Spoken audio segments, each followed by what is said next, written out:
നമസ്കാരം. ആസാദി വാർത്തയുടെ night edition സ്വാഗതം. നോക്കാം ഇന്നത്തെ പ്രധാനപ്പെട്ട വിശേഷങ്ങൾ.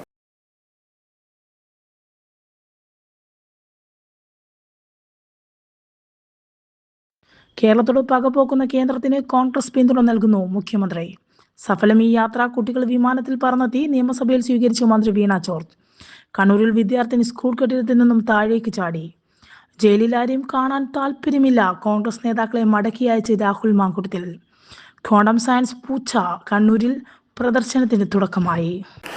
വിശദമായ വാർത്തകളിലേക്ക് പോകാം. കേരളത്തോട് പകപോക്കുന്ന രീതിയിലാണ് കേന്ദ്ര സർക്കാർ പെരുമാറുന്നതെന്നും ഇതിന് പിന്തുണ നൽകുന്ന സമീപനമാണ് കോൺഗ്രസ് നേതൃത്വത്തിലുള്ള UDF സ്വീകരിക്കുന്നതെന്നും മുഖ്യമന്ത്രി പിണറായി വിജയൻ. LDF അധികാരത്തിലിരിക്കുമ്പോൾ നാട് മുന്നോട്ട് പോകാൻ പാടില്ലെന്ന ഹീനബുദ്ധി മനസ്സിൽ വെച്ചുകൊണ്ടുള്ള സമീപനമാണ് ഇവർ തുടരുന്നതെന്നും അദ്ദേഹം പറഞ്ഞു. പാളയം രക്തസാക്ഷി മണ്ഡപത്തിന് മുന്നിൽ നടക്കുന്ന സത്യാഗ്രഹ സമരം ഉദ്ഘാടനം ചെയ്യുകയായിരുന്നു അദ്ദേഹം. കേരളത്തിൻ്റെ ആവശ്യങ്ങൾക്ക് വേണ്ടിയുള്ള പ്രക്ഷോഭമാണ് നടക്കുന്നത്. ഈ നാടിനെ തകർക്കരുത്, നാടിൻ്റെ അർഹതപ്പെട്ടത് നിഷേധിക്കരുത് എന്നാണ് കേരളം ആവശ്യപ്പെടുന്നത്. അനർഹമായ ഒന്നും കേരളം ആവശ്യപ്പെടുന്നില്ല. കേരളത്തോട് താല്പര്യമുള്ള എല്ലാവരും ഈ അവഗണനയ്ക്കെതിരെ ഒന്നിച്ച് ശബ്ദമുയർത്തണം. നിർഭാഗ്യവശാൽ കേരളത്തിലെ ചില വിഭാഗങ്ങൾ ഇതിനെ തയ്യാറാവുന്നില്ല. BJPയും കോൺഗ്രസും കേരളത്തോടുള്ള കേന്ദ്രത്തിൻ്റെ പകപോക്കലിനെ കൂടെ നിൽക്കുകയാണ്.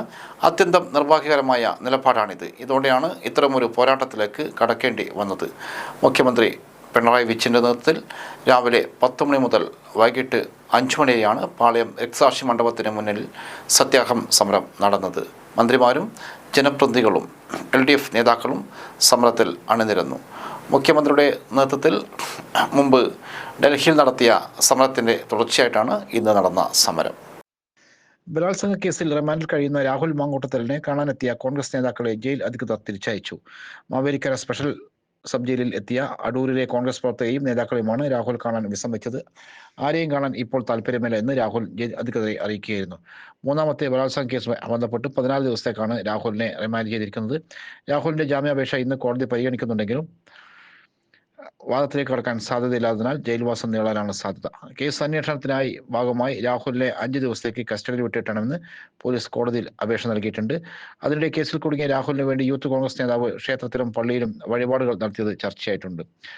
പത്തനംതിട്ട ജില്ലാ ജനറൽ സെക്രട്ടറി റജോ വള്ളംകുളമാണ് ശവസംസ്കാര പൂജയും കുർബാനയും നടത്തിയത്. രാഹുൽ തെറ്റ് ചെയ്തോ ഇല്ലയോ എന്ന് രണ്ടാമത്തെ കാര്യമാണെന്നായിരുന്നു വഴിപാടിനെ കുറിച്ചുള്ള നേതാവിന്റെ പ്രതികരണം. MLAയുടെ അറസ്റ്റ് വിവരം പ്രത്യേക അന്വേഷണ സംഘം സ്പീക്കറെ അറിയിച്ചിട്ടുണ്ട്. റിപ്പോർട്ട് ലഭിച്ചാൽ വിഷയം പ്രിവിലേജ് ആൻഡ് എത്തിക്സ് കമ്മിറ്റിക്ക് വിടുമെന്ന് സ്പീക്കർ വ്യക്തമാക്കി. MLA സ്ഥാനത്ത് നിന്നും പുറത്താക്കുന്നതടക്കമുള്ള കാര്യങ്ങൾ എത്തിക്സ് കമ്മിറ്റിയായിരിക്കും ശുപാർശ നൽകുക. ജില്ലാ പഞ്ചായത്ത് സ്റ്റാൻഡിംഗ് കമ്മിറ്റി അധ്യക്ഷന്മാരെ തെരഞ്ഞെടുത്തു. ജില്ലാ പഞ്ചായത്തിന്റെ വിവിധ സ്റ്റാൻഡിംഗ് കമ്മിറ്റി അധ്യക്ഷന്മാരെ തെരഞ്ഞെടുത്തു. ധനകാര്യ സ്റ്റാൻഡിംഗ് കമ്മിറ്റി ചെയർപേഴ്സണായി വൈസ് പ്രസിഡന്റ് T. ഷബിന, പൊതുമരാമത്ത് സ്റ്റാൻഡിംഗ് കമ്മിറ്റി ചെയർപേഴ്സണായി A. പ്രദീപ്, വികസന സ്റ്റാൻഡിംഗ് കമ്മിറ്റി ചെയർപേഴ്സണായി രജനി മോഹനൻ, ആരോഗ്യ വിദ്യാഭ്യാസ സ്റ്റാൻഡിംഗ് കമ്മിറ്റി ചെയർപേഴ്സണായി P. രവീന്ദ്രൻ, ക്ഷേമകാര്യ സ്റ്റാൻഡിംഗ് കമ്മിറ്റി ചെയർപേഴ്സണായി ബോബി അണച്ചേരിയിൽ എന്നിവരെ തെരഞ്ഞെടുത്തു. സ്റ്റാൻഡിംഗ് കമ്മിറ്റി അംഗങ്ങൾ ധനകാര്യം AK. ശോഭ, നവ്യ സുരേഷ്, സീജ രാജീവൻ, ജോർജ് ജോസഫ് പൊതുമരാമത്ത്, റെജി P. പ്രസന്ന, ജെയ്സൺ കാരക്കാട്ട്, കോടിപ്പൊയിൽ മുസ്തഫ, വികസന കേവിംഗ് Shakeel, OC Bindu, MV ക്ഷീമ, SKP Zacharia, ആരോഗ്യം വിദ്യാഭ്യാസം അനുശ്രീ, KP വിജയശ്രീ ടീച്ചർ, ജോജി വർഗീസ്, CK മുഹമ്മദ് അലി, ക്ഷേമകാര്യ PV Pavithran, Leju Jayadevan Mohanan. Standing committee തെരഞ്ഞെടുപ്പിന് ശേഷം ജില്ലാ പഞ്ചായത്ത് ഹാളിൽ പുതിയ ജില്ലാ പഞ്ചായത്ത് ഭരണസമിതിയുടെ പ്രഥമ യോഗം പ്രസിഡന്റ് അഡ്വക്കേറ്റ് ബിനോയ് കുര്യന്റെ അധ്യക്ഷതയിൽ ചേർന്നു. ജില്ലാ പഞ്ചായത്തിന്റെ 25 മരാമത്ത് പ്രവൃത്തികൾ ടെൻഡർ ചെയ്തതിൽ 10 പ്രവൃത്തികളുടെയും ടെൻഡർ അംഗീകാരത്തിനും 15 പ്രവൃത്തികൾ റീടെൻഡർ ചെയ്യുന്നതിനും അനുമതിയായി. ജില്ലയിലെ ഗ്രാമ ബ്ലോക്ക് പഞ്ചായത്തുകളുടെ ഭരണസമിതിയുടെയും അംഗീകാരത്തോടെ സാങ്കേതിക സമിതി പരിശോധിച്ച് അംഗീകാരം ശുപാർശ ലഭിച്ച 2025-26 സാമ്പത്തിക വർഷത്തെ ദേശീയ ഗ്രാമീണ തൊഴിലുറപ്പ് പദ്ധതി അഡീഷണൽ ആക്ഷൻ പ്ലാൻ അംഗീകരിച്ചു. പുതിയ പദ്ധതി രൂപീകരണം സംബന്ധിച്ച നിർദ്ദേശങ്ങൾ ലഭ്യമാക്കണമെന്ന് പ്രസിഡന്റ് അറിയിച്ചു. ജില്ലാ കേരള കലോത്സവം ജനുവരി 25-26 തീയതികളിൽ പേരളശ്ശേരി AKG GHSSൽ നടത്തും. അതിനു മുന്നോടിയായി ബ്ലോക്ക് നഗരസഭാ കേരളോത്സവം പൂർത്തീകരിക്കണം. ജില്ലാ panchayat vice president T. Shabina, ജില്ലാ panchayat secretary PM Dhaneesh, standing committee chairperson, ജില്ലാ പഞ്ചായത്ത് മെമ്പർമാർ, ബ്ലോക്ക് പഞ്ചായത്ത് പ്രസിഡന്റുമാർ, നിർവഹണ ഉദ്യോഗസ്ഥർ എന്നിവർ പങ്കെടുത്തു. പഠന പിന്തുണ പ്രവർത്തനവുമായി സമഗ്ര ശിക്ഷാ പ്രവർത്തകർ സമഗ്ര ഗുണമേന്മ പദ്ധതിയുടെ ഭാഗമായി പഠന പിന്തുണ പ്രവർത്തനങ്ങളുമായി സമഗ്ര ശിക്ഷാ പ്രവർത്തകർ വിദ്യാലയങ്ങളിലേക്ക് 1ഉം 2ഉം പാദ വാർഷിക പരീക്ഷയിൽ മിനിമം മാർക്ക് നേടാൻ കഴിയാതെ പോയ 8, 9 ക്ലാസ്സുകളിലെ കുട്ടികൾക്കാണ് അധിക പിന്തുണ നൽകുക. മലയാളം, ഇംഗ്ലീഷ്, ഗണിതം വിഷയങ്ങളിലാണ് പിന്തുണ പ്രവർത്തനം. തെരഞ്ഞെടുത്ത വിദ്യാലയത്തിൽ BRCയിലെ ട്രെയിനർമാർ, CRCമാർ എന്നിവർ 2 മാസക്കാലം പ്രവർത്തനം നടത്തും. പദ്ധതി മുഴുവൻ വിദ്യാലയത്തിലേക്കും വ്യാപിപ്പിക്കും. കണ്ണൂരിൽ നടന്ന മലയാളം, ഇംഗ്ലീഷ് വിഷയങ്ങളുടെ ജില്ലാതല ദ്വിദിന റെസിഡൻഷ്യൽ പരിശീലനം higher secondary regional deputy director K. Vinod Kumar ഉദ്ഘാടനം ചെയ്തു. ജില്ലാ പ്രോജക്ട് കോർഡിനേറ്റർ CEC വിനോദ് അധ്യക്ഷനായി. ജില്ലാ program officer doctor Rajesh Kadannappally, Kannur south BPCCR Vinod Kumar, TV Sakkeesh, MV Narayanan, K. Ranjith, PK Nishanth, MV Vinod Kumar, MK Unnikrishnan, MK Swadeesh എന്നിവർ സംസാരിച്ചു. ധർമ്മശാലയിൽ നടന്ന ഗണിത വിഷയത്തിന്റെ പരിശീലനം diet principal K. Vinod Kumar ഉദ്ഘാടനം ചെയ്തു. വിദ്യാകരണം ജില്ലാ കോർഡിനേറ്റർ KC സുധീർ അധ്യക്ഷനായി. വിവിധ വിഷയങ്ങളിൽ ട്രെയിനറായ M. Unais, KM ദിജയ്, C. Nishar റാണി, CM ഷിംല, CRCമാരായ ധന്യലക്ഷ്മി, C. വർഷ, ദിവ്യ രാഘവൻ, ഷെറിൻ ഷഹാന എന്നിവർ പരിശീലനത്തിന് നേതൃത്വം നൽകി. K. Prakashan, N. സദ്ദീന്ദ്രൻ, Vipin, K. Simi, K. Vijeesh എന്നിവർ പങ്കെടുത്തു. പയ്യാവൂരിൽ വിദ്യാർത്ഥിനി സ്കൂൾ കെട്ടിടത്തിൽ നിന്നും താഴേക്ക് ചാടി. പയ്യാവൂർ സക്രഡ് ഹാർട്ട് ഹയർ സെക്കൻഡറി സ്കൂളിലെ +2 സയൻസ് വിദ്യാർത്ഥിയാണ് താഴേക്ക് ചാടിയത്. ഇന്ന് രാവിലെ 8 മണിയോടെയാണ് സംഭവം. ഗുരുതരമായ പരിക്കേറ്റ കുട്ടിയെ കണ്ണൂരിലെ സ്വകാര്യ ആശുപത്രിയിൽ പ്രവേശിച്ചു. നിലവിൽ കുട്ടി തീവ്ര പരിചരണ വിഭാഗത്തിൽ ചികിത്സയിലാണ്. കഴിഞ്ഞ കുറച്ചു ദിവസങ്ങളായി കുട്ടിയെ കുടുംബപരമായ പ്രശ്നങ്ങൾ അലട്ടിയിരുന്നതാണ് വിവരം. ലാബ് മോഡൽ പരീക്ഷ ഇന്ന് നടക്കാനിരിക്കെയാണ് സംഭവം. കൂത്തുപറമ്പ് മണ്ഡലത്തിലെ വിവിധ പദ്ധതികൾ അവലോകനം ചെയ്തു. വികസന പദ്ധതികൾക്ക് വേഗം കൂട്ടാൻ കൂത്തുപറമ്പ് മണ്ഡലത്തിൽ KP മോഹനൻ MLAയുടെ അധ്യക്ഷതയിൽ പ്രത്യേക യോഗം ചേർന്നു. ജില്ലാ വികസന സമിതി യോഗത്തിന്റെയും പാനൂരിൽ നടന്ന മണ്ഡലതല അവലോകന യോഗത്തിന്റെയും തീരുമാനപ്രകാരമാണ് തദ്ദേശ സ്ഥാപന അധ്യക്ഷന്മാർ, ഉപാധ്യക്ഷന്മാർ, സെക്രട്ടറിമാർ എന്നിവരുടെ പ്രത്യേക യോഗം നടന്നത്. പഞ്ചായത്ത് നഗരസഭാ തലത്തിൽ ഓരോ പദ്ധതിയുടെയും നിലവിലുള്ള പുരോഗതി വിലയിരുത്തി സമയബന്ധിതമായി പദ്ധതികൾ പൂർത്തിയാക്കാൻ മുൻഗണന നൽകാൻ യോഗം തീരുമാനിച്ചു. ഭരണസമിതി യോഗത്തിൽ പ്രത്യേക അജണ്ടയാക്കി പ്രവർത്തന പുരോഗതി വിലയിരുത്തിയും പാനൂർ നഗരസഭാ ചെയർപേഴ്സൺ നൌഷാദ് കൂടത്തിൽ, കൂത്തുപറമ്പ് നഗരസഭാ ചെയർമാൻ V. ഷിജിത്ത്, പഞ്ചായത്ത് പ്രസിഡന്റുമാരായ ഗഫൂർ മൂലശ്ശേരി, K. ഫസീല, കനകം കുനിയിൽ K. ആരതി, നഗരസഭയിൽ വൈസ് ചെയർമാൻമാരായ TM Baburaj master, MP Sreeja, panchayat vice പ്രസിഡന്റുമാരായ NK Jayaprasad, C. Jalachandran, P. Beena, P. Shreya എന്നിവർ പങ്കെടുത്തു. കാസർഗോഡ് ദേശീയപാത ഉപരോധം പ്രതിഷേധം ടോൾ പിരിവിനെതിരെ. കാസർഗോഡ് ആരിക്കാടി ദേശീയപാത ഉപരോധം ടോൾ പിരിക്കുന്നതിനെതിരെയാണ് പ്രതിഷേധം. വാഹനങ്ങൾ തടഞ്ഞതോടെ ദേശീയപാതയിൽ ഗതാഗതക്കുരുക്കുണ്ടായി. വലിയ ജനക്കൂട്ടം പ്രദേശത്ത് തടിച്ചുകൂടിയിരുന്നു. ആക്ഷൻ കമ്മിറ്റിയുടെ നേതൃത്വത്തിലാണ് പ്രതിഷേധം നടന്നത്. സ്ഥിതിഗതികൾ നിയന്ത്രിക്കാൻ 400-ലധികം പോലീസുകാരെ പ്രദേശത്ത് വിന്യസിച്ചിരുന്നു. 4 DYSPമാർ സ്ഥലത്തുണ്ടായിരുന്നു. ഇന്ന് രാവിലെ 8 മുതൽ അരിക്കാട് ടോൾ പ്ലാസയിൽ നിന്ന് ടോൾ പിരിവ് ആരംഭിക്കുമെന്ന് അറിയിപ്പിനെ തുടർന്നാണ് പ്രതിഷേധവുമായി ആക്ഷൻ കമ്മിറ്റി എത്തിയ. ടോൾ പിരിവ് അംഗീകരിക്കില്ല എന്നാണ് കമ്മിറ്റിയുടെ നിലപാട്. 60 കിലോമീറ്റർ അകലത്തിൽ മാത്രമേ ടോൾ പ്ലാസകൾ സ്ഥാപിക്കൂ എന്ന് ദേശീയപാത അതോറിറ്റി നേരത്തെ അറിയിച്ചിരുന്നു. എന്നാൽ തലപ്പാടി, അരിക്കാടി എന്നീ ടോൾ പ്ലാസകൾ തമ്മിൽ 22 കിലോമീറ്റർ മാത്രമാണ് ദൂരമുള്ളത്. അടുത്തടുത്തായി ടോൾ ഗേറ്റുകൾ സ്ഥാപിക്കുന്നതിനെതിരെയാണ് പ്രതിഷേധം. ചാലുംകാലിലായിരുന്നു ടോൾ ഗേറ്റ് സ്ഥാപിക്കേണ്ടിയിരുന്നത്. എന്നാൽ 2ാം റേച്ചിൽ പണി പൂർത്തിയാകാത്തതിനാൽ 1ാം റേച്ചിൽ നിർമ്മാണം പൂർത്തിയായ അരിക്കാടിയിൽ താൽക്കാലിക ടോൾ ഗേറ്റ് സ്ഥാപിക്കുകയായിരുന്നു. ഇതിനെതിരെയാണ് പ്രതിഷേധം നടന്നത്. പ്രതിഷേധത്തിനിടെ സംഘർഷമുണ്ടായതോടെ മഞ്ചേശ്വരം MLA MK അഷ്റഫ് ഉൾപ്പെടെയുള്ളവരെ പോലീസ് അറസ്റ്റ് ചെയ്ത് നീക്കി. 10ാം തരം തുല്യതാ പരീക്ഷ ജില്ലയിൽ 96% വിജയം. സംസ്ഥാന സാക്ഷരതാ മിഷൻ പൊതുവിദ്യാഭ്യാസ വകുപ്പുമായി ചേർന്ന് നടത്തുന്ന 10ാം തര തുല്യതാ പരീക്ഷയിൽ ജില്ലയിൽ 96% വിജയം. എഴുതിയ 688 പേരിൽ 662 പേരും വിജയിച്ചു. ഇതിൽ 546 സ്ത്രീകളും 116 പുരുഷന്മാരുമാണ്. പട്ടികജാതി വിഭാഗത്തിൽപ്പെട്ട 23 പേരും പട്ടികവർഗ വിഭാഗത്തിൽപ്പെട്ട 14 പേരും ഭിന്നശേഷിക്കാരായ 25 പേരും പാസ്സായി. Madayi GVHSS, Koothuparamba GHSS, Irikkur Kamaliya school, Chala government HSS എന്നീ പഠന കേന്ദ്രങ്ങളിൽ നിന്നും പരീക്ഷ എഴുതിയ എല്ലാവരും വിജയിച്ചു. പയ്യന്നൂർ പഠന കേന്ദ്രത്തിലെ 78 വയസ്സുകാരി ഗൗരി കോടിയത്ത് പടിഞ്ഞാറെ വീട്ടിലാണ് ഏറ്റവും പ്രായം കൂടിയ പഠിതാവ്. 18 വയസ്സുകാരി PR ആശയാണ് ഏറ്റവും പ്രായം കുറഞ്ഞ പഠിതാവ്. കോട്ടയം പഠന കേന്ദ്രത്തിലെ 74 വയസ്സുള്ള ശാന്ത, ഇരിട്ടി പഠന കേന്ദ്രത്തിലെ 71 വയസ്സുകാരൻ UC Narayanan, Taliparamba Moothedath higher secondary സ്കൂളിലെ 72 വയസ്സുള്ള P ലീല, കൂത്തുപറമ്പിലെ 71 വയസ്സുകാരി രാധ അണിയരി എന്നിവരും പാസ്സായിട്ടുണ്ട്. കൂത്തുപറമ്പ് പഠന കേന്ദ്രത്തിലെ V പ്രഭാവതി, മകൻ V ദീപക്, പയ്യന്നൂർ പഠന കേന്ദ്രത്തിലെ അനിൽകുമാർ, ഭാര്യ ധന്യ എന്നിവരും പാസ്സായവരിൽ ഉൾപ്പെടുന്നു. കൂടാളി ഗ്രാമപഞ്ചായത്ത് വാർഷിക പദ്ധതി 2025-26 വയോജനങ്ങൾക്ക് കട്ടിൽ വിതരണം. രണ്ടാം ഘട്ട ഗുണഭോക്താക്കൾക്കുള്ള കട്ടിൽ വിതരണം കൂടാളി ഗ്രാമപഞ്ചായത്ത് പ്രസിഡന്റ് ഇ സജീവൻ നിർവഹിച്ചു. വൈസ് പ്രസിഡന്റ് നിജില KC അധ്യക്ഷത വഹിച്ചു. ക്ഷേമകാര്യ standing committee chairperson M Shaina സംസാരിച്ചു. ഗ്രാമപഞ്ചായത്ത് മെമ്പർമാരെ C Shaima, Bhagirathi, K Sunanda, CK Sajina, KC പ്രതാപ ചന്ദ്രൻ എന്നിവർ പങ്കെടുത്തു. സൂപ്പർവൈസർ ലളിത സ്വാഗതം പറഞ്ഞു.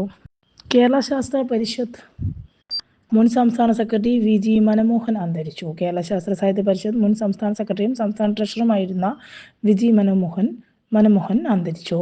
ജനകീയാസൂത്രണ പരിപാടിയുടെ മർമ്മമായ സംസ്ഥാന ആസൂത്രണ ബോർഡിൽ പ്രവർത്തിച്ച അദ്ദേഹം ഡോക്ടർ TM തോമസ് ഐസക് ധനമന്ത്രിയായിരിക്കെ പ്രൈവറ്റ് സെക്രട്ടറിയായിരുന്നു. മൺവിളയിലെ വീട്ടിലെ അന്ത്യദർശനത്തിനു ശേഷം അദ്ദേഹത്തിന്റെ ആഗ്രഹപ്രകാരം ശരീരം വൈദ്യ വിദ്യാർത്ഥികൾക്ക് പഠിക്കാനായി നൽകും. 2006 LDF മന്ത്രിസഭാ സഭയിൽ ഡോക്ടർ തോമസ് ഐസക്കിന്റെ പ്രൈവറ്റ് സെക്രട്ടറി ആയിരുന്നപ്പോൾ മൻമോഹൻ സഹകരണ വകുപ്പ് അഡീഷണൽ സെക്രട്ടറിയുമായിരുന്നു. സമ്പൂർണ്ണ സാക്ഷരതാ യജ്ഞം, ജനകീയ ആസൂത്രണം, പഠന കോൺഗ്രസ് എന്നീ നിലകളിൽ പ്രവർത്തിച്ച അദ്ദേഹം ജനങ്ങളുടെ പ്രശ്നങ്ങളെ സൗമ്യതയോടെയാണ് കൈകാര്യം ചെയ്തത്. കിഴക്കുകര ലൈബ്രറി, കിഴക്കുകര ഗ്രാമശാസ്ത്ര സമിതി എന്നിവിടങ്ങളിൽ നിന്നായിരുന്നു മനമോഹന്റെ പൊതുപ്രവർത്തനത്തിന്റെ തുടക്കം. പിന്നീട് പരിഷത്തിനായി പ്രധാന തട്ടകം MP പരമേശ്വരനായിരുന്ന പ്രധാന ഊർജ്ജ സ്രോതസ് പരിഷത്തിന്റെ സംസ്ഥാന സെക്രട്ടറി, ജില്ലാ സെക്രട്ടറി ഒക്കെയായിരുന്നു മനമോഹനൻ. പിന്നീട് ജനകീയ ആസൂത്രണം വന്നതോടെ ഡോക്ടർ തോമസ് ഐസക്കിന്റെ പ്രധാന സഹപ്രവർത്തകനായി മനമോഹനൻ മാറി. ജനകീയ ആസൂത്രണത്തിന് തുടക്കമായി ആദ്യത്തെ ട്രാൻസ്ക്രിപ്റ്റ് വകുപ്പും മറ്റു പരീക്ഷണങ്ങൾ നടത്തിയത് മനമോഹന്റെ സ്വന്തം സഫലമായ ആറ്റിപ്പുറ പഞ്ചായത്തിലാണ്. അച്ഛന്റെ അകാല വേർപാടിനെ തുടർന്ന് വളരെ ചെറുപ്പത്തിൽ വലിയൊരു കുടുംബത്തിന്റെ പൂർണ്ണ ചുമതല മനമോഹൻ ഏറ്റെടുക്കേണ്ടി വന്നു. വിവാഹ ജീവിതം 1 വർഷത്തിൽ താഴെ മാത്രമാണ് ഉണ്ടായത്. പങ്കാളിയെ ക്യാൻസർ കവർന്നു. സജീവമായ സാമൂഹിക പ്രവർത്തനം കൊണ്ടാണ് മനമോഹനൻ ഈ ദുഃഖത്തെ മറികടന്നത്. അതിനൊപ്പം ശാരീരികമായ ധാരാളം അസുഖങ്ങളും ഉണ്ടായി. എന്നാൽ എപ്പോഴും പ്രസന്നമായാണ് മൻമോഹൻ ജീവിതത്തോട് പ്രതികരിക്കുക. അദ്ദേഹത്തിന്റെ അടുത്ത സുഹൃത്തുക്കൾ സ്മരിക്കുന്നു. Chief winters mega quiz school college തല മത്സരം പൂർത്തിയായി. വേറിട്ട അനുഭവമെന്ന് വിദ്യാർത്ഥികൾ. കേരളത്തിൻ്റെ സാമൂഹിക പുരോഗതിയുടെ ചരിത്രത്തെ അടിസ്ഥാനപ്പെടുത്തിയുള്ള വിജ്ഞാന യാത്ര ചീഫ് വിൻറ്റേഴ്സ് മെഗാ ക്വിസ് മത്സരം ജില്ലയിലെ സ്കൂൾ കോളേജ് തലത്തിൽ പൂർത്തിയായി. ഓൺലൈൻ രജിസ്ട്രേഷൻ പ്രകാരം സ്കൂളുകളും കോളേജുകളും ക്ലാസ് അടിസ്ഥാനത്തിൽ മത്സരം നടത്തി. പ്രാഥമിക മത്സരത്തിനായി 30 ചോദ്യങ്ങളും ടൈ ബ്രേക്ക് സെഷനായി 10 ചോദ്യങ്ങളുമാണ് ഉണ്ടായിരുന്നത്. ചീഫ് മിനിസ്റ്റേഴ്സ് മെഗാ ക്വിസ് വേറിട്ടതും പുതുമയുള്ളതുമായി അനുഭവമായെന്ന് വിദ്യാർത്ഥികൾ അറിയിച്ചു. സർക്കാർ സംസ്ഥാനത്ത് നടപ്പാക്കിയ വികസന പ്രവർത്തനങ്ങളെക്കുറിച്ചും പദ്ധതികളെക്കുറിച്ചും അറിയാൻ മത്സരം സഹായിച്ചു. സമൂഹത്തിൽ നടക്കുന്ന കാര്യങ്ങൾ സംബന്ധിച്ച് ധാരണയുണ്ടാക്കാനും ക്വിസ് സഹായിച്ചെന്ന് വിദ്യാർത്ഥികൾ പറഞ്ഞു. സംസ്ഥാനത്തെ 8 മുതൽ +2 വരെ ക്ലാസ്സുകളിലെ വിദ്യാർത്ഥികൾക്കും സർവകലാശാല കോളേജ് വിദ്യാർത്ഥികൾക്കും പ്രത്യേക മത്സരങ്ങളാണ്. സ്കൂൾ തല മത്സര വിജയികൾക്ക് 1ാം സമ്മാനമായി 5 ലക്ഷം രൂപയും 2ാം സമ്മാനമായി 3 ലക്ഷം രൂപയും 3ാം സമ്മാനമായി 2 ലക്ഷം രൂപയും ലഭിക്കും. കോളേജിലെ വിദ്യാർത്ഥികൾക്ക് വിജയികൾക്ക് 1ാം സമ്മാനമായി 3 ലക്ഷം രൂപയും 2ാം സമ്മാനമായി 2 ലക്ഷം രൂപയും 3ാം സമ്മാനമായി 1 ലക്ഷം രൂപയും നൽകും. മൊമെൻറ്റോ, പ്രശസ്തി പത്രം എന്നിവയും വിജയികൾക്ക് ലഭിക്കും.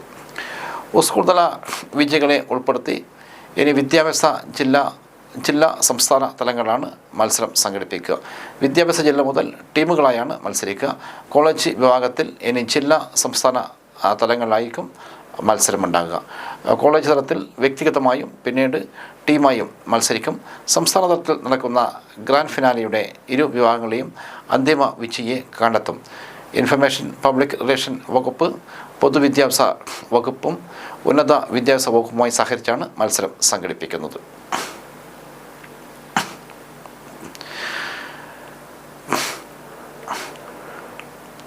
പഴശ്ശി റെഗുലേറ്റർ ഷട്ടർ തുറക്കുകയാണ്. ജനങ്ങൾ ജാഗ്രത പാലിക്കണമെന്ന് അധികൃതർ അറിയിച്ചു. പഴശ്ശി മെയിൻ കനാലിലെ ഹെഡ് ടോയ്സ് റെഗുലേറ്റർ ഷട്ടർ ജനുവരി 15 രാവിലെ 9:30 തുറന്ന് ജലവിതരണം ആരംഭിക്കുമെന്ന് Pazhassi irrigation project division executive engineer അറിയിച്ചു. മെയിൻ കനാൽ ചൈനേച്ചി 42-500 കിലോമീറ്റർ പറശ്ശിനിക്കടവ് അക്കോഡറ്റ് വരെയും അവയുടെ നേരിട്ടുള്ള കൈക്കനാലുകൾ വഴിയും തുടർന്ന് Azhikkal branch canal, Edakkad branch canal, Mahe branch canal എന്നിവയിൽ കൂടിയും വേങ്ങാട്, കുറുമ്പക്കൽ, ആമ്പിലാട് ഫീൽഡ് ബോത്തുകൾ വഴിയും ആമ്പിലാട്, പാതിരിയാട്, പാട്യം, കതിരൂർ, വള്ളിയായി, മൊകേരി, കടവത്തൂർ എന്നീ ഡിസ്ട്രിബ്യൂട്ടറുകൾക്ക് വഴിയും അവയുടെ കൈക്കനാലുകളെയും ജലസേചനം നടത്തും. ഇരിട്ടി, മട്ടന്നൂർ, കൂത്തൂർ, പാനൂർ മുനിസിപ്പാലിറ്റികളെയും കീഴല്ലൂർ, മാങ്ങാട്ടിടം, വേങ്ങാട്, അഞ്ചരക്കണ്ടി, മുണ്ടേരി, കൂടാളി, കുറ്റ്യാട്ടൂർ, കുളച്ചേരി, ചെമ്പിലോട്, പെരളശ്ശേരി, പാട്യം, കോട്ടയം, മൊകേരി, കുന്നോത്തുപറമ്പ്, തൃപ്പങ്കോട്ടൂർ ഗ്രാമപഞ്ചായത്തുകളെയും കനാൽ പ്രദേശത്ത് താമസിക്കുന്നവർ ജനങ്ങൾ ജാഗ്രത പാലിക്കണമെന്നും അധികൃതർ അറിയിച്ചു.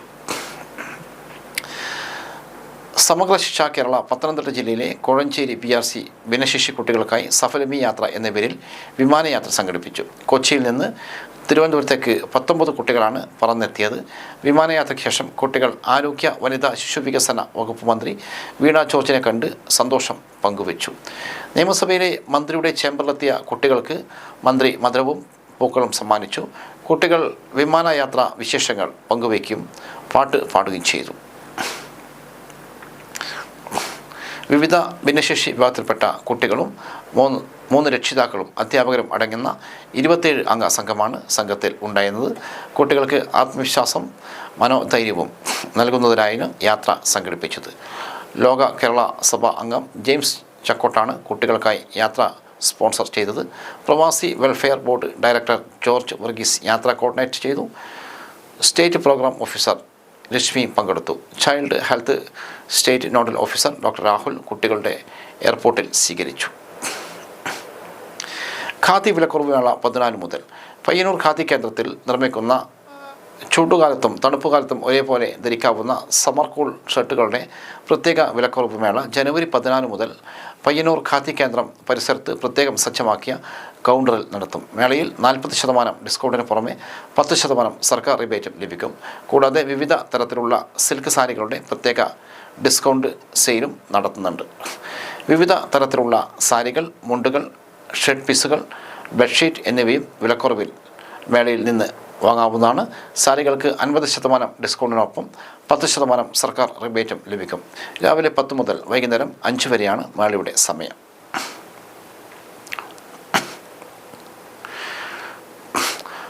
ക്വാണ്ടം സെഞ്ചുറി സയൻസ് എക്സിബിഷൻ കണ്ണൂരിൽ തുടക്കമായി. പള്ളിക്കുന്ന് കൃഷ്ണമേനോൻ മെമ്മോറിയൽ വനിതാ കോളേജിലാണ് പ്രദർശനം നടക്കുന്നത്. വനിതാ കോളേജിൻ്റെ സുവർണ്ണ ജൂബിലി ആഘോഷങ്ങൾക്കും ഇത് തുടക്കമായി. സുവർണ്ണ ജൂബിലി ഫെസ്റ്റും സയൻസ് എക്സിബിഷനും കലക്ടർ അരുൺ കെ വിജയൻ ഉദ്ഘാടനം ചെയ്തു. College principal doctor Chandramohan KT അധ്യക്ഷത വഹിച്ചു. ശാസ്ത്ര ലോകത്തെ വിസ്മയിപ്പിക്കുന്ന ക്വാണ്ടം പ്രതിഭാസങ്ങളുടെ അടുത്തറിയാൻ സഹായിക്കുന്ന വിപുലമായ സ്റ്റാളുകളാണ് എക്സിബിഷനിൽ ഒരുക്കി ഇരിക്കുന്നത്. അവസാനത്തെ ആകാശം ഫോട്ടോ പ്രദർശനം KCCPL ചെയർമാൻ TV രാജേഷും ചലച്ചിത്ര അക്കാദമിയുടെ സഹകരണത്തോടെ സംഘടിപ്പിക്കുന്ന ഫിലിം ഫെസ്റ്റ് സംവിധായകൻ ഷെറിയും ഉദ്ഘാടനം ചെയ്തു. പരിസ്ഥിതി മേഖലാ member secretary doctor Sabu A മുഖ്യ അതിഥിയായിരുന്നു. കണ്ണൂർ സർവകലാശാല union chairman Nandaj Babu, Anoop Balan, doctor Santhosh CP, Shaheena K, Nasiya Saleem, Sasthra Sahithya Parishad സംസ്ഥാന general secretary PV Divakaran, doctor Shaiju, doctor Alden, PP Babu, Biju Neduvaloor തുടങ്ങിയവർ സംസാരിച്ചു. Programme committee convener doctor Shanavas PH സ്വാഗതവും quantum science exhibition convener doctor Suresh Kumar TP നന്ദിയും രേഖപ്പെടുത്തി. പൂർവ്വ അധ്യാപക വിദ്യാർത്ഥി സംഗമം, ഫോട്ടോ പ്രദർശനം, വിവിധ കലാപരിപാടികൾ എന്നിവയും ഉണ്ടായി. ക്വാണ്ടം സയൻസ് പ്രദർശനം 17 വരെ തുടരും. ഫോട്ടോ പ്രദർശനവും ഫിലിം ഫെസ്റ്റും നാളെയും തുടരുന്നതാണ്. ഇതോടെ ഇന്നത്തെ ആസാദ്യ വാർത്തകൾ ഇവിടെ സമാപിക്കുന്നു. വീണ്ടും നാളെ കാണാം. നന്ദി, നമസ്കാരം.